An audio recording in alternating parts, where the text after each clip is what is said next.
नमोस्तु हे गुरुवर, नमोस्तु हे मुनिवर, नमोस्तु। और आइए प्रथम प्रश्न के लिए आमंत्रित करूंगा गुणायतन ट्रस्टी श्रीमती कृष्णा जी, न्यू दिल्ली। काशी के चरणों में मेरी तरफ से, मेरे परिवार की तरफ से, प्रशांत विहार पूरे समाज की तरफ से 3 बार नमोस्तु नमोस्तु नमोस्तु। हे गुरुदेव, मैं 20 साल से मानसिक डिप्रेशन में रहती थी। मेरी इतनी हालत ख़राब थी कि सारा दिन सोना, होश नहीं होना। जब से मैंने महर्षि भावना योग किया है, मैं बिल्कुल स्वस्थ हूँ। महर्षि, मेरा भावना योग करना और आपके प्रवचन सुनना और आपका सबका समाधान देखना महर्षि, मैं यही प्राय अपने समय ज़्यादा से ज़्यादा इसमें लगाती हूँ।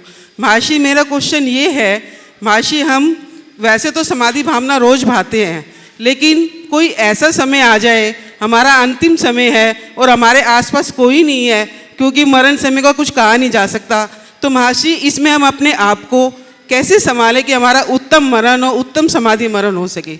ये क्वेश्चन है महर्षि। बहुत अच्छा सवाल आपने किया। नमोस्तु महर्षि। मैं समझता हूँ जिन्होंने भावना योग का अनुभव पाया है उसके लिए इसके समाधान के लिए ज़्यादा कुछ कहने की ज़रूरत नहीं है।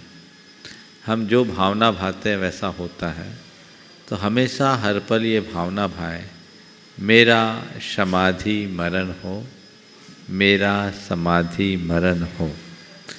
दिन रात मेरे स्वामी ये भावना मैं भाऊं, देहांत के समय में तुमको न भूल जाऊं। आप सोचो ही नहीं कि मैं मरूंगा, मेरी समाधि हो। जब भी कभी मृत्यु की बात सामने आए तो अपनी समाधि की छवि को देखिए। जो नित्य समाधि की भावना भाते हैं उन्हें समाधि मरण का सुनिश्चित सौभाग्य मिलता है। तो पहली बात तो ये। दूसरी बात, अचानक अगर आयु के क्षय का योग हो तो हमारे संस्कारों का एक प्रभाव होगा कि अपने आप हमारी भावनाएं खिंच जाएगी और हम खुद को जागरूक करते हुए, सब जीवों से क्षमा मांगते हुए, सभी को क्षमा करते हुए, चारों प्रकार के आहार का त्याग कर दें, वही समाधि है। ऐसा नमोस्तु महर्षि, नमोस्तु नमोस्तु नमोस्तु। हाँ। और आइए चलते हैं ऑनलाइन शंकाओं के माध्यम से शंका समाधान के कार्यक्रम को गति प्रदान करेंगे। भोपाल मध्य प्रदेश से अनोखी जैन आपके श्री चरणों में नमन करते हुए प्रश्न कर रही हैं।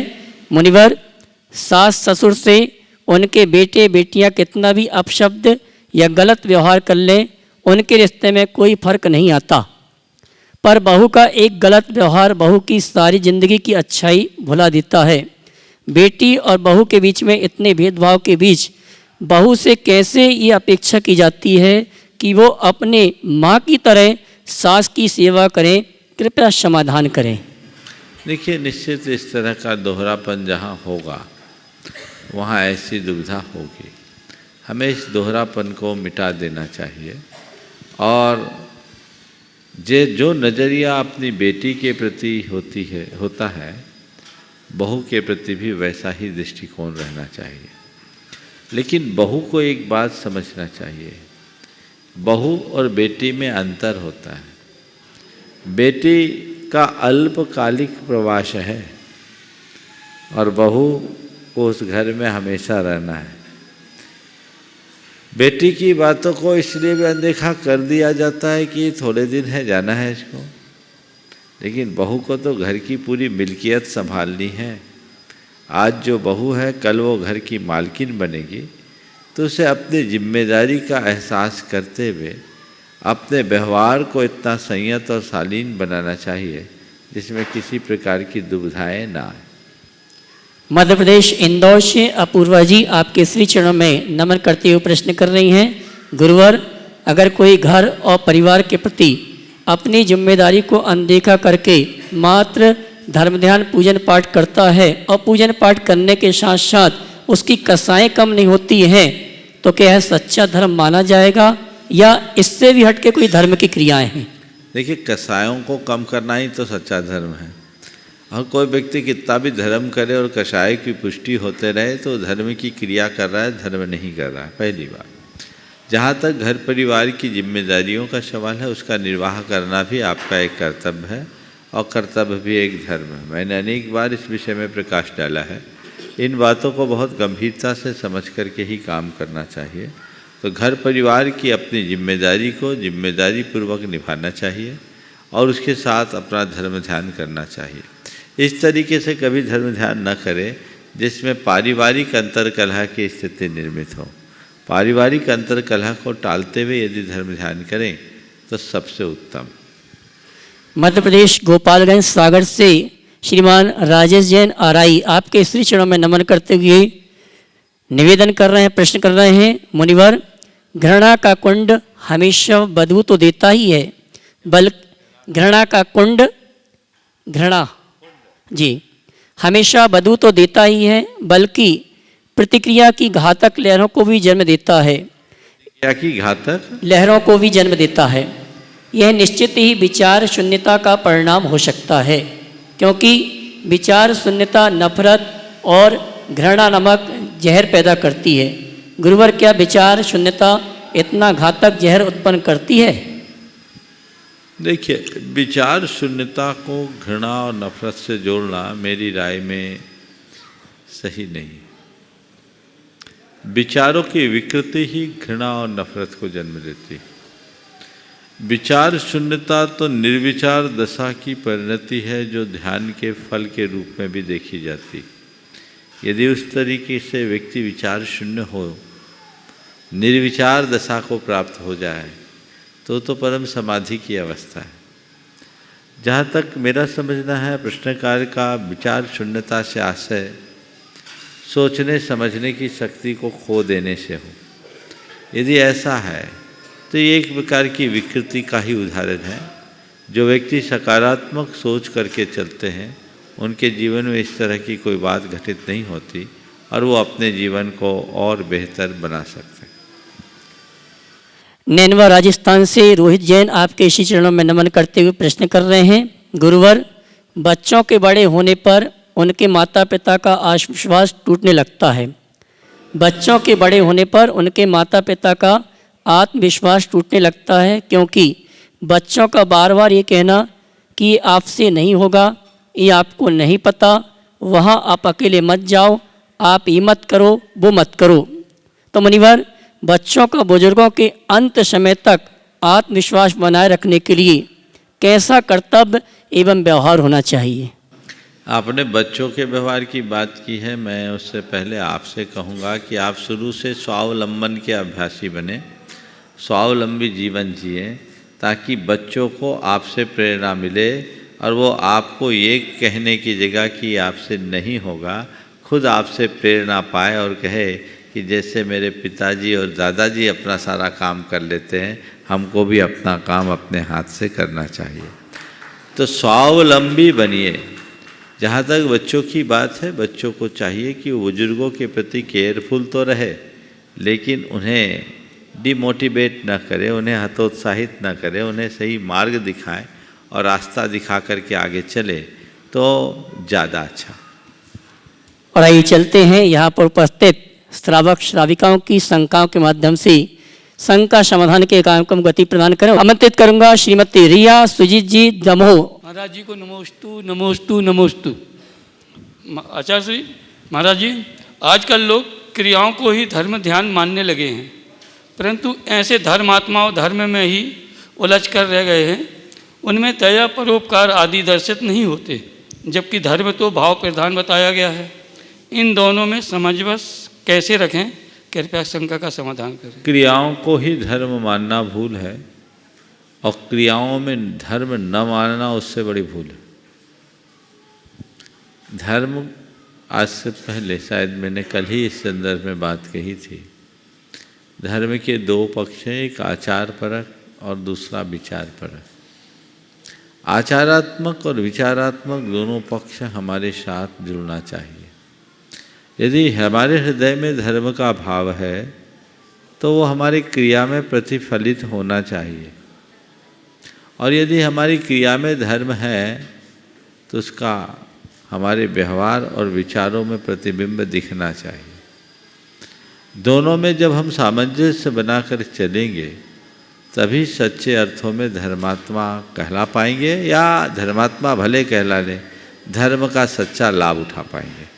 तो हम उन लोगों में अपने आप को शामिल न करें जो कोरी क्रियाओं में ही अपने आप को संतुष्ट कर लेते और एक प्रकार का आत्ममुग्धता भरा जीवन जीते हैं, और दूसरे वे लोग जो क्रियाओं से विमुख होकर केवल भाव शुद्धि की ही वकालत करते हैं। हमें भाव शुद्धि पूर्वक क्रियानिष्ठ धर्मात्मा बनने की कोशिश करनी चाहिए। श्रीमती सरोज जैन निवाई। नमोस्तु गुरुदेव, नमोस्तु गुरुदेव, नमोस्तु गुरुदेव। हम निवाई से 150 संघ यात्री आए, उन सब की तरफ से नमोस्तु गुरुदेव। हे गुरुदेव, मेरी जिज्ञासा है कि हे गुरुदेव, हम आत्मार्थी बनते हुए सामाजिक धर्म में अपने जीवन का व्यापन कैसे करें, सामंजस्य बिठाते हुए? आत्मार्थी होते हुए अपने धार्मिक सामाजिक जीवन में सामंजस्य कैसे बिठाएं? बिल्कुल, सामाजिक कर्तव्यों को भी अपने आत्मार्थ प्रयोजन से जोड़ लें। कर्ता बुद्धि से काम न करें, सेवा भाव से काम करें, तो सब चीज़ें अपने आप घटित होने लगेगी। जब हमारे अंदर कर्ता बुद्धि आती है तो अहंकार जन्मता, वहीं गड़बड़ होता। अब बोलिए घीसालाल जी। नमस्ते गुरुदेव। श्रीमान घीसालाल जी देवली राजस्थान, उसके बाद तैयारेंगी अनीता जी जैन अहमदाबाद। नमस्ते महाराज जी, नमस्ते महाराज जी, नमस्ते महाराज जी। महाराज जी, मेरी शंका यह है कि आजकल हम लोग जन्मदिन एवं शादी की सालगिरह की पार्टियाँ बढ़ चढ़कर होटलों में जाकर मना रहे हैं, जिसे सामाजिक स्तर पर भी ऐसे कार्यक्रमों का समर्थन किया जा रहा है। इससे आने वाली पीढ़ी पर दुष्प्रभाव पड़ रहा है। हमेशा क्या करें कि इस प्रकार की कुरीतियों को रोक सकें? इसका एक ही उपाय है, उत्सव मनाना अगर आपको इष्ट है तो मनाएं, अच्छे से मनाएं, क्यों न इसे धार्मिक अंदाज में लगाएं। और अब बहुत लोग प्रायः ऐसे कार्यक्रमों में तीर्थ यात्राएं करते कराते हैं, धर्म क्षेत्रों में जाकर पूजा विधान आदि रचाते हैं और इस तरह का उपक्रम करते हैं। लोगों को प्रेरणा लेनी चाहिए और आगे बढ़ना चाहिए। आज आप सबको बताऊं, इस वर्ष अशोक जी पाटनी की 50वीं वर्षगांठ आने वाली, पर उनकी धर्मपत्नी ने 2 साल पहले ही कह दिया था कि हमको तो शिखर जी में विधान कराना है। इस बार जो सिद्धचक्र महामंडल विधान होने वाला है उसके मुख्य पुण्याजक अशोक जी पाटनी, उनका परिवार। तो ये लोगों को प्रेरणा लेनी चाहिए। वो चाहे तो चाहे जैसा इवेंट करा सकते हैं, लेकिन जिन्हें पुण्य लाभ की भावना होती है या जिनका पुण्यानुबंधी पुण्य का प्रबल उदय होता है, वे अपने समय, शक्ति और संसाधन को अच्छे कार्यों में लगाते हैं। हम फालतू के पाप के कार्यों में अपने द्रव्य का नियोजन करके केवल पाप अर्जन करते हैं, लेकिन जब हम अच्छे कार्यों में अपने द्रव्य को लगाते हैं तो पुण्य का ही अर्जन होता है। तो हमें इस तरह की प्रेरणा देनी चाहिए। वो और भी उसे अलग रूप में कर सकते थे, लेकिन नहीं, हमें शिखर जी में विधान करना है, ये मौका है और वो आ रहे हैं, औरों को प्रेरणा लेनी चाहिए। मैं तो ये कहूँगा, ऐसे उत्सवों में और जिनके 50 हो जाए ना, उनको तो बिल्कुल संन्यास के रास्ते पे ही चलना चाहिए। 50 साल की शानदार पारी हो गई, अब पारी घोषित करो, अब बल्ला नहीं उठाओ, नहीं तो आउट हो जाओगे। इसलिए अगर ऐसी भावना और प्रेरणा जग जाए तो जीवन का काया पलट हो सकता है अजी, और जीवन में एक अलग समरसता आ सकती है। ओम, जल्दी से व्यवस्था करो। श्रीमती अनीता जी जैन अहमदाबाद। नमोस्तु गुरुदेव। हम शिखर जी की वंदना के लिए आए। घर में रहते तो हमारी खाने की प्रवृत्ति और बहुत ज़्यादा रहती है, लेकिन यहाँ आने के बाद खाने की प्रवृत्ति एकदम से कम हो गई है, तो ऐसा क्यों? यह संकल्प का प्रताप है और क्षेत्र की विशुद्धि का परिणाम। अगर हमारे मन में संकल्प हो जाए तो हम अपनी प्रवृत्तियों को संयत कर सकते हैं, और जहाँ विशुद्धि बढ़ती है वहाँ भी हमारी प्रवृत्तियाँ संयत हो जाती। नमस्ते गुरुदेव। भाई रितेश जी।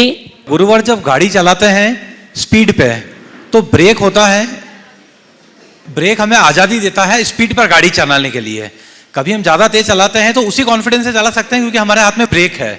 जब जीवन की गाड़ी आगे चलती है तो हमारे माता पिता परिवार और समाज कहीं ना कहीं किसी दिन में हमको रोकते टोकते हैं।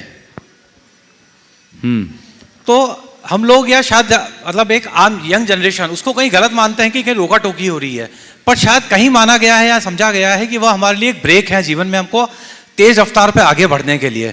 तो क्या महाराज जी इसको कैसे अभिभूत करें जीवन में उस चीज में? एक बार एक बच्चे ने मुझसे कहा कि महाराज जी मेरी पापा मुझे बहुत टोका टाकी करते हैं।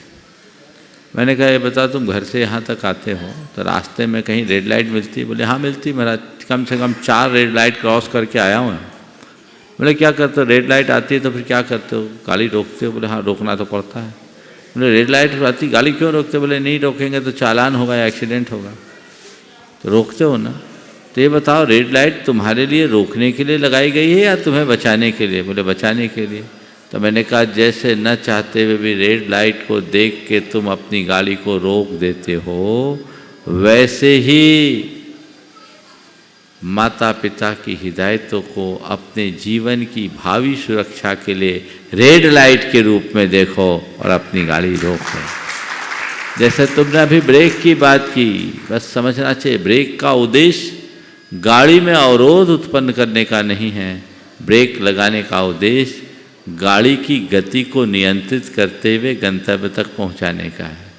माँ बाप या बड़े जन यदि हमें कोई हिदायतें देते हैं तो उनका एक ही मकसद है कि हम अपने जीवन की दिशा को व्यवस्थित करके चले और आगे बढ़ते हैं। नमोस्तु गुरु। और आइए चलते हैं हमारे बीच मंच पर नवीन दीक्षित, जिनकी 1 फरवरी को दीक्षा हुई है, ऐसे क्षुल्लक श्री सहज सागर जी महाराज के श्री चरणों में आप सभी की ओर से क्षामी करते हुए अगली शंका के लिए निवेदन। उसके पश्चात क्षुल्लक श्री नेगम सागर जी महाराज से निवेदन है शंका समाधान की शंका के लिए। बोलिए 2400 तीर्थंकर भगवान की, परम पूज्य आचार्य गुरु भगवान 108 श्री विद्यासागर जी महाराज जी की, परम पूज्य मम दीक्षा गुरु प्रसन्न सागर जी महाराज जी की, मंच पे विराजित परम पूज्य गुरु 108 श्री प्रमाण सागर जी महाराज जी की।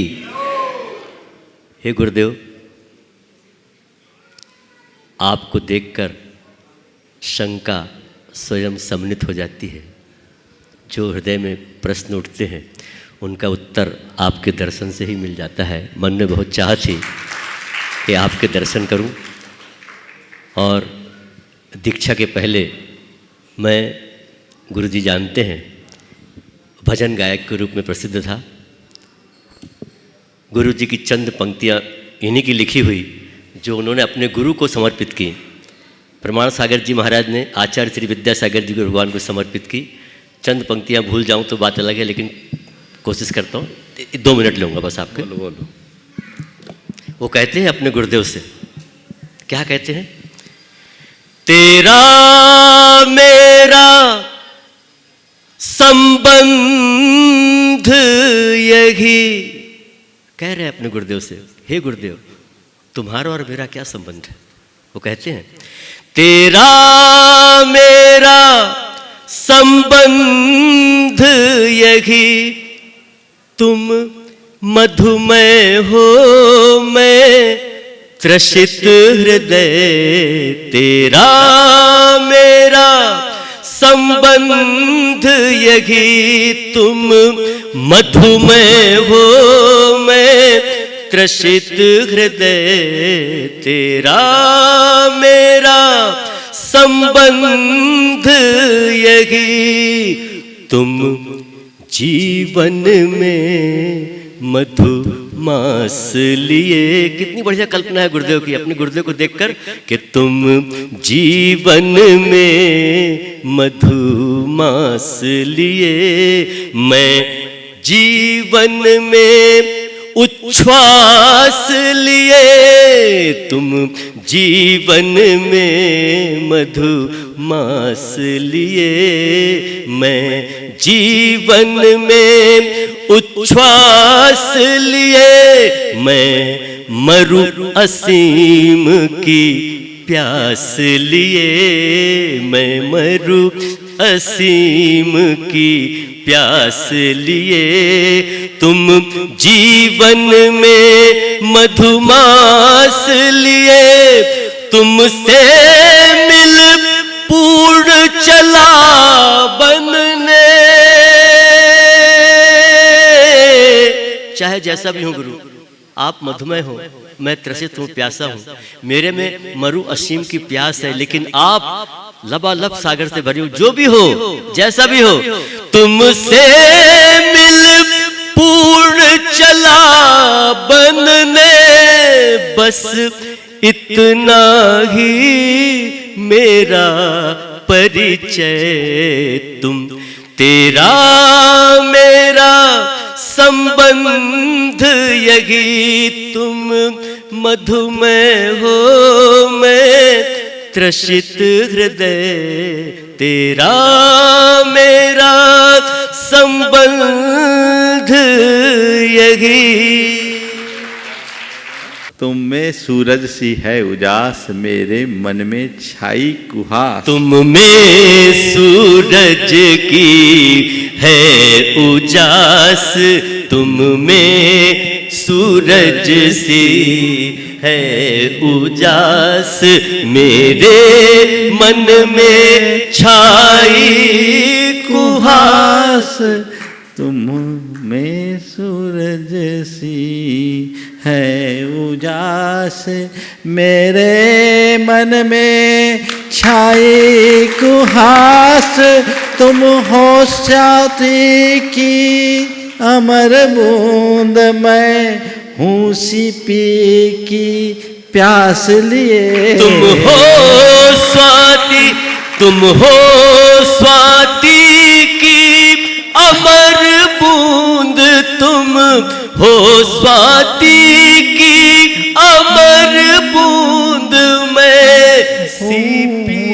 मैं हूँ सीपी की प्यास लिए। रस पान सदा करता ही रहूं, बस इतना ही मेरा निश्चय। रसपान सदा करता, वो स्वाति की बूंद जब टपकती है तो बूंद मोती बन जाती है, इसलिए गुरुदेव की कल्पना है रसपान सदा करता ही रहूं, बस इतना ही मेरा निश्चय। बस इतना ही मेरा निश्चय। तेरा मेरा संबंध यही। बहुत सुंदर। आज बहुत अच्छा लग रहा है नैगम सागर जी के रूप में इन्हें देखकर। पहले हम इन्हें निर्मल जी भजन गायक के रूप में देखते थे और इनकी कंठ की मधुरता तो जानते हैं। ये वो शख्स है जो आचार्य महाराज की बारात बड़ी धूमधाम से निकालते हैं, ऐसी भावपूर्ण बारात जो इनकी एक प्रसिद्धि थी। बहुत प्रसन्नता है। व्रती तो ये बहुत पहले बन गए, आज ये क्षुल्लक के रूप में यहाँ आए हैं। मैं हाँ, और ये गुरु जी के चरणों में बहुत बहुत गीत सुनाए हैं और गुरुदेव भी इनके ऊपर बड़ी कृपा दृष्टि उनकी रही है। मेरा बहुत बहुत आशीर्वाद है। अभी ये दीक्षित होकर के आए। इनके बाजू में डॉक्टर सुशील जी के नाम से जिन्हें जानते थे, जैन जगत के एक विश्रुत विद्वान, जिन्होंने हाँ मैनपुरी वाले, आज क्षुल्लक सहज सागर जी के रूप में है। एक दिन यहीं उन्होंने सवाल भी किया था, मैं चाहूँगा वो अपनी बात भी करें। परम पूज्य गुरुवार आचार्य श्री विद्यासागर महाराज की, मम दीक्षा गुरु परम पूज्य आचार्य श्री प्रसन्न सागर महाराज की, परम पूज्य गुरुदेव श्री प्रमाण सागर महाराज की। इसी भूमि पर सन 83 की फागुन अष्टांगिका में ईसरी में आचार्य श्री के पहले दर्शन किए थे। महाराज जी ब्रह्मचर्य अवस्था में थे। ऐसा संयोग बना 2002 में भगवान विमलनाथ के 4 कल्याणक वाली भूमि में जब पंच कल्याणक हुआ महाराज जी के सानिध्य में, तो सौधर्मेंद्र बनने का अवसर मिला। गुरु जी से अनेकों नियम तब लिए थे। आचार्य श्री ने ये कहा था, इतने सारे नियम बोल दिए कि आप पालन भी कर पाओगे। मैंने उनके चरणों पर अपना मस्तक रखा, गुरुदेव आपका आशीर्वाद होगा तो सब पूरे हो जाएंगे। तभी ये सोचा नहीं था कि शायद ऐसी स्थिति भी आ सकती है, लेकिन अप्रत्यक्ष रूप से कहीं ना कहीं गुरु और गुरुदेव का आशीर्वाद जरूर रहा है। बहुत कृपा रही। अभी मैं 2 महीने पहले आया था और शंका समाधान में मैंने यही कहा था, गुरुजी कल्याण का मार्ग क्या है। और अनेक कारणों से एक कार्य होता है, जो कार्य संपन्न हुआ इसमें पूज्य गुरुदेव का एक बहुत बड़ी ऊर्जा और बहुत बड़ी शक्ति या भावना योग कुछ भी कह लें, वो कहीं न कहीं योगदान उसका जरूर है।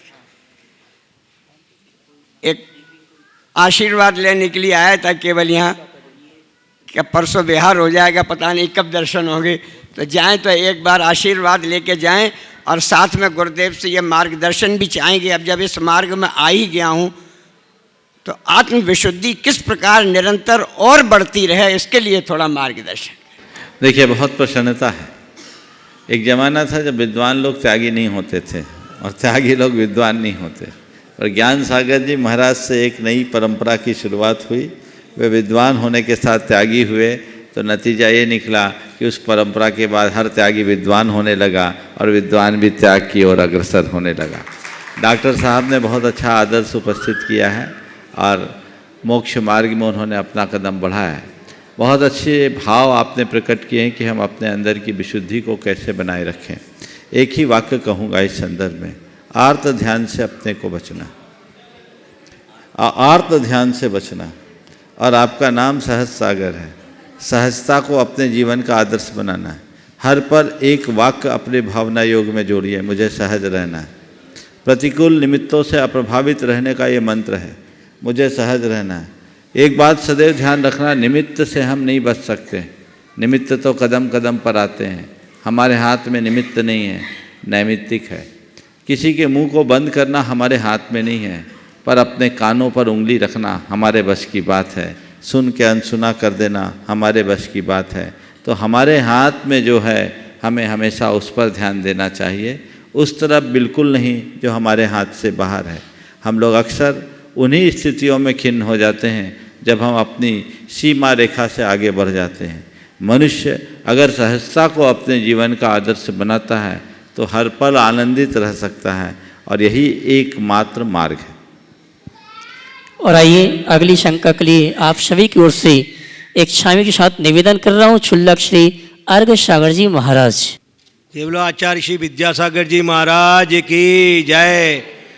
मम गुरु दीक्षा आचार्य प्रसन्न सागर जी गुरुदेव की जय। साक्षात ज्ञान के देवता प्रणाम सागर जी महाराज के चरणों में बारंबार नमोस्तु नमोस्तु नमोस्तु।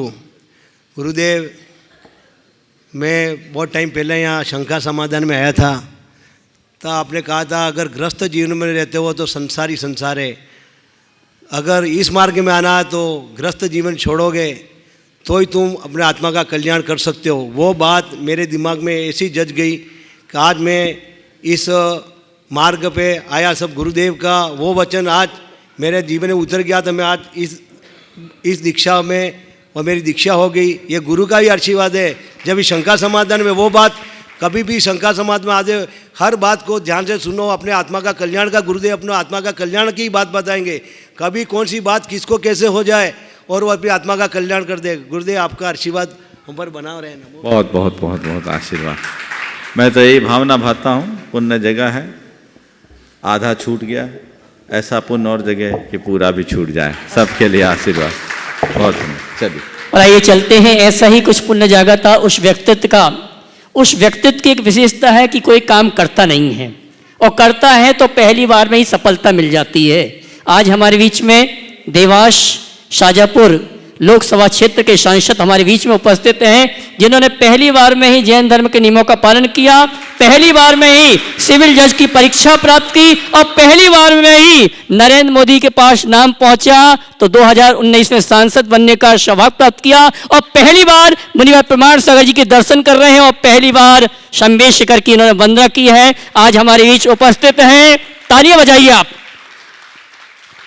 भारतीय जनता पार्टी मध्य प्रदेश के प्रदेश प्रवक्ता सांसद देवास शाजापुर लोकसभा क्षेत्र के श्रीमान महेंद्र जी सोलंकी हमारे बीच उपस्थित हैं। मैं सम्मान से आमंत्रित करूंगा वे आए परम पूज मुनिवर के श्री चरणों में पूरे परिवार के साथ आए, और इनके साथ आमंत्रित करूंगा मैं श्रीमान विजय जी पाटौदी और संजय जी कटारिया देवास, ये सभी आएंगे। परम पूज्य मुनिवर के श्री चरणों में नमन करते हुए गुरु वंदना का स्वभाव प्राप्त करेंगे।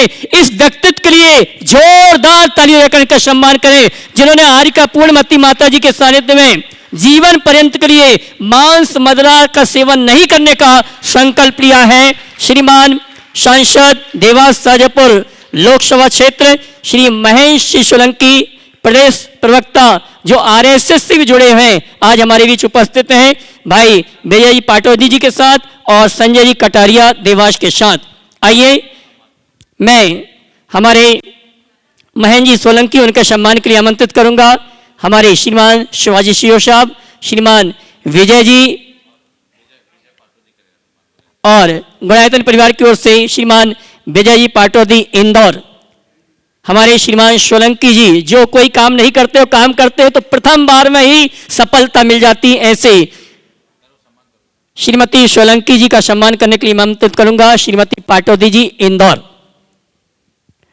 श्रीमती पाटौदी जी इंदौर और श्रीमती कटारिया जी देवास, ये दोनों आएंगे। श्रीमती सोलंकी जी का गुणायतन परिवार की ओर से सम्मान का कार्यक्रम संपन्न करेंगे। और मैं चाहूंगा ऐसे व्यक्तित्व के लिए आपकी तालियां तो बच्चों का भी कर दें।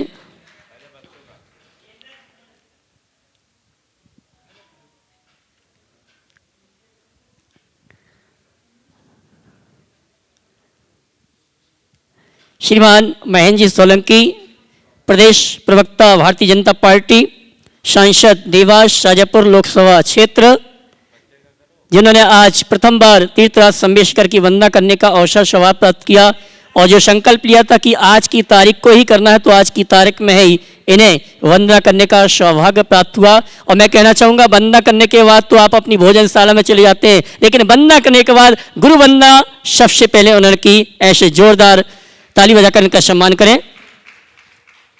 और आइए मैं आमंत्रित करूंगा श्रीमान महेंद्र जी सोलंकी जी को अपनी बात रखने के लिए और गुरुवर के समक्ष अपनी शंका के लिए।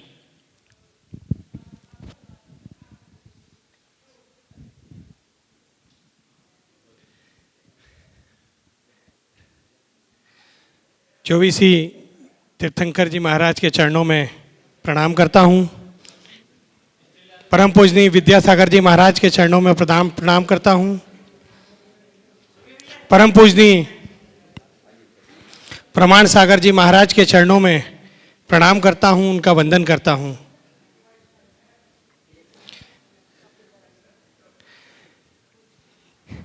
ये सही है कि जब भी मैंने कोई प्रयास किया, जिस भी चीज के लिए प्रयास किया, मुझे प्रथम प्रयास में ही प्राप्त हुई। मेरा प्रोसिक्यूटर था, प्रथम प्रयास में मैं प्रोसिक्यूटर बना। मैं जज था, प्रथम प्रयास में ही मैं जज बना। सांसद भी मैं प्रथम प्रयास में ही बना। और मैंने इस बात का संकल्प लिया था लगभग 4 महीना पहले कि फरवरी 10, 11, 12 तारीख को मैं श्री समेत शिखर जी महातीर्थ जाकर परिक्रमा करूंगा और साथ में परम पूजनीय गुरुदेव प्रमाण सागर जी महाराज के दर्शन करूंगा। आज ये संकल्प भी पूरा हुआ और ये संकल्प प्रोसिक्यूटर से लेकर जज, जज से लेकर सांसद और सांसद से लेकर ये परिक्रमा तक और गुरुदेव के चरणों में वंदन तक केवल गुरुदेव के आशीर्वाद से ही संभव हुआ है। गुरुदेव का आशीर्वाद मुझ पर, मेरे परिवार पर, मेरी लोकसभा क्षेत्र पर बना रहे। शंका समाधान के रूप में गुरुदेव का मार्गदर्शन निरंतर प्राप्त होता रहता है। यह बात सही है कि मैं रोज दिन शंका समाधान नहीं देख पाता हूं, मगर जब भी मुझे अवसर मिलता है, जब भी मुझे समय मिलता है, मैं इस अनुष्ठान में जुड़कर गुरुदेव का आशीर्वाद, गुरुदेव का मार्गदर्शन निरंतर प्राप्त करता रहता हूं। आज एक अद्भुत संयोग भी हुआ। हम सुबह 5 बजे परिक्रमा के लिए निकले और चूंकि मैं यहां पर आया था इस बात के संकल्प के साथ कि परिक्रमा भी हो जाए और गुरुदेव के दर्शन भी हो जाए, जैसे ही परिक्रमा पूर्ण हुई और मैं जैसे ही शिखर जी से नीचे आया, मुझे इस बात की सूचना प्राप्त हो गई कि परम पूजनीय गुरुदेव विराजमान हैं। मैं तत्काल उनके दर्शन करने के लिए चला आया, उनका आशीर्वाद प्राप्त किया। इसी प्रकार से उनका आशीर्वाद, उनकी कृपा मुझ पर, मेरे परिवार पर, मेरे इष्ट मित्रों पर, सभी पर बनी रहे। आप सब बहुत भाग्यशाली हैं कि आप सबको गुरुदेव का आशीर्वाद निरंतर और प्रतिदिन प्राप्त होता है। उन भाग्यशाली व्यक्तियों में मैं भी शामिल हूं। बहुत बहुत धन्यवाद। भारत माता की जय। गुरुदेव, मैं सनातन धर्म का अनुयायी हूं और मेरी जितनी श्रद्धा ब्रह्मा विष्णु महेश कृष्ण में है, उतनी ही आस्था मेरी 24 तीर्थंकर जी में और समेत शिखर जी में है। कभी कभी मन में एक प्रश्न आता है कि क्या सनातन संस्कृति और जैन संस्कृति एक है? और यदि एक है तो ये भ्रम फैलाने की कोशिश क्यों की जाती है कि सनातन संस्कृति और जैन संस्कृति अलग अलग है? यदि अलग हैं तो हमें मार्गदर्शन दें, और यदि इनके बीच कोई संबंध है तो इस संबंध में भी हमें उचित मार्गदर्शन दें। बहुत बहुत धन्यवाद। देखिए, पहले तो मैं चाहूँगा एक बार जोरदार करतल ध्वनि से सोलंकी जी का स्वागत करें। आपने भी इनके उद्गार सुने। इनकी चर्चा तो मेरे पास काफ़ी दिनों से आ रही थी, लेकिन आज मुझे सुनकर बड़ी हार्दिक प्रसन्नता हुई जब विजय भाई ने बोला कि महाराज जी रात्रि भोजन भी नहीं करते। एक सांसद होने के बाद जो जन्मतः एक आदिवासी है, आदिवासी है, दलित हूं। अच्छा चलिए, ये एक अनुसूचित जाति से संबद्ध है और उसके बावजूद आज ऐसी भाव विशुद्धि पूरी समाज के लिए एक बहुत बड़ा आदर्श है। यह इस बात का प्रमाण है कि मनुष्य की इच्छा शक्ति जग जाए तो उसके लिए कुछ भी असंभव नहीं। और जैन धर्म तो सदैव इसी बात का उद्घोष करता है। जैन धर्म भील से भगवान बनने की कहानी बताता है। जैन धर्म एक ऐसा धर्म है जो पतित को पावन बनने का मार्ग प्रशस्त करता है, जो दलितों के उत्थान का पाठ पढ़ाता है। आपने अभी मुझसे कहा कि मैं एक अनुसूचित समुदाय से आता हूँ, लेकिन जैन धर्म तो एक बात कहता है, व्यवस्था की दृष्टि से कोई समुदाय अनुसूचित हो या ना हो, यथार्थ देखा जाए तो अप्पा सो परमप्पा, आत्मा ही परमात्मा है, उनमें कोई अंतर नहीं। हमसे पृथक कोई परमात्मा नहीं, हर आत्मा परमात्मा है। हर आत्मा में वह सारी शक्तियाँ और संभावनाएं निहित है जो परमात्मा में। अंतर केवल अभिव्यक्ति का है। परमात्मा की सारी शक्तियाँ अभिव्यक्त हो गई और हम संसारियों की शक्तियाँ अभी अप्रकट है। हमारी साधना का मूल लक्ष्य अपनी शक्ति की अभिव्यक्ति है। आपने कहा कि संस्कृति में अंतर क्या है, सनातन और जैन संस्कृति में। मैं इतना ही कहूँगा, जैन और सनातन को एक तरफ करो, संस्कृति को सामने रखो तो सब काम खत्म हो जाए। धर्म सनातन धर्म, जैन धर्म बाद में, पहले संस्कृति। और मुझसे पूछो तो मैं कहूँगा हमारी संस्कृति सनातन है और हमारे भीतर जो सनातन आत्म तत्व है उसके लिए ही संस्कृति है। तो अपने भीतर के उस सनातन तत्व को पहचाने, उसकी अभिव्यक्ति का उद्यम करें, उसका जो मार्ग हो। जैन धर्म की बड़ी स्पष्ट अवधारणा है। जैन धर्म में व्यक्ति की कोई पूजा नहीं होती, गुणों की पूजा होती है।